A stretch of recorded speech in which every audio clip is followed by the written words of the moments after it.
এরা মমতা ব্যানার্জির vote bank নয় বলে বা বিশেষ সম্প্রদায় নয় বলে মুখ্যমন্ত্রী তার রাজধর্ম পালন করেননি। মুখ্যমন্ত্রীর বাড়ি এখান থেকে 10 কিলোমিটারের মধ্যে। ওনার আসা উচিত ছিল। উনি রাজ্যের প্রশাসনিক কর্ত্রী, অ্যাডমিনিস্ট্রেটিভ চিফ।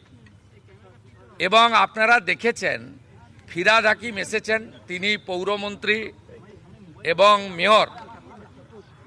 অরূপ বিশ্বাস এসেছেন, সুজিত বোস 32 ঘন্টা পরে এসেছেন, তৃণমূলের অন্যান্য কাউন্সিলররা এসেছেন, কাউকে বাধা দেয়নি।